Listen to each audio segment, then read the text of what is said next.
Engineering innovation is what is needed. If you want to sustain the aerospace and defense, we need engineering innovation.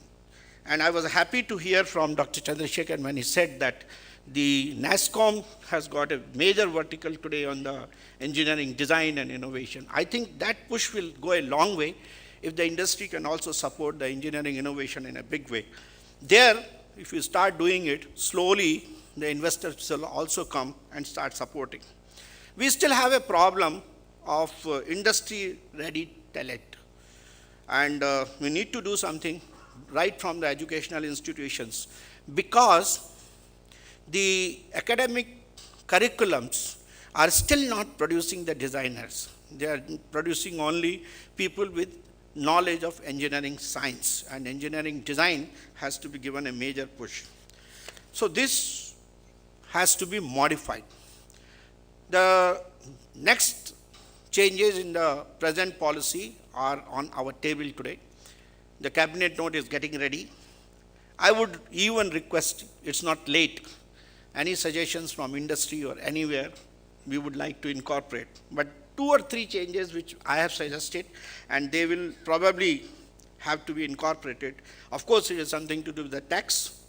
It is reduction in tax rate on royalty and fees for technical services. Of course, we are mainly talking of the present IT policy in which we have preferential market access.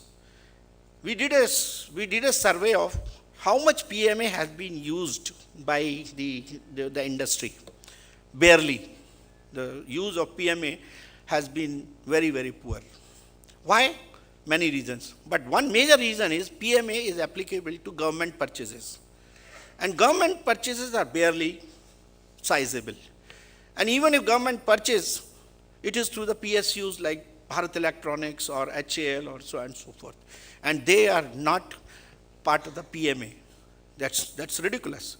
So PMA has to be extended to all sectors, particularly the kind of things which the Western countries have done, particularly America.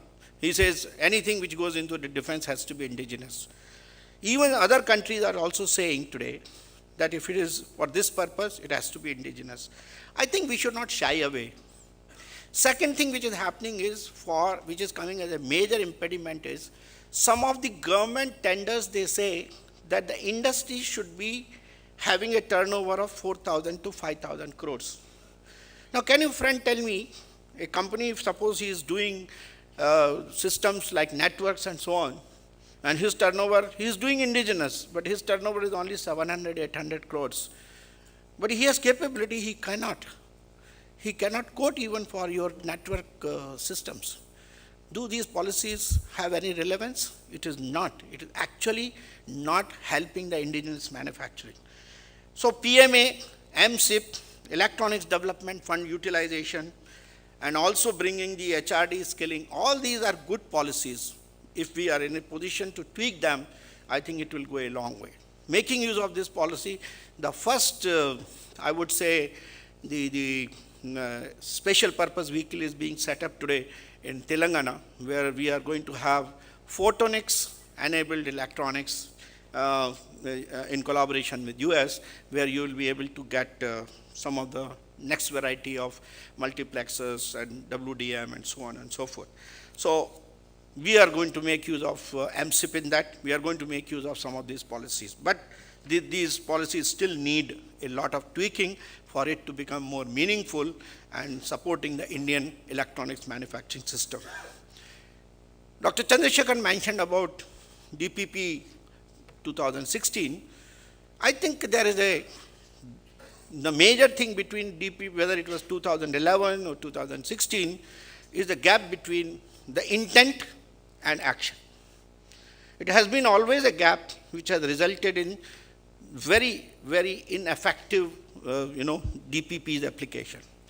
The most important thing is, if we want to make DPP 2016 as successful in making indigenous content increase and reduction of import of the defense and aerospace equipment and component, I think we have to really make sure that the DPP is written in much more micro details so that it can be followed without too much of interpretation and explanations from large number of stakeholders, both from the government side as well as from the industry side.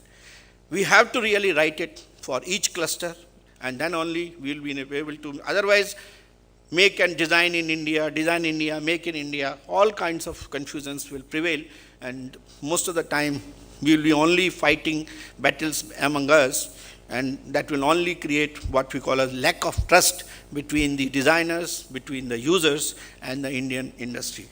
Indian industry is a partner.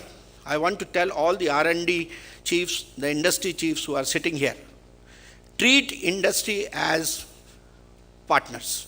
Don't treat them as your contractors. If you treat them as contractors, you will never be doing hand-holding. Without hand-holding, industry will not grow.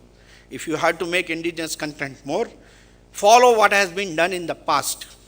We were holding the hands of the industry. As a result, the electronics industry has grown in this country. If you withdraw and if you stay aloof, saying that I have placed an order, let the industry struggle and develop a system, friends, it will not happen. So if you continue like that, there will be a downfall rather than increase in the indigenous content. So the policy is there, opportunity is there, and then the future is emerging in such a manner that there will be only electronics and electromechanical and cyber physical systems which will be driving. They will require IoTs, there will be cloud business, there will be smart products, digital manufacturing, analytics and cognitives, mobile and interactive experiences, security and cyber security, and empowered consumer. That is what is needed today. And for that, aerospace defense should be the nucleation, and then it will flow into the civilian market.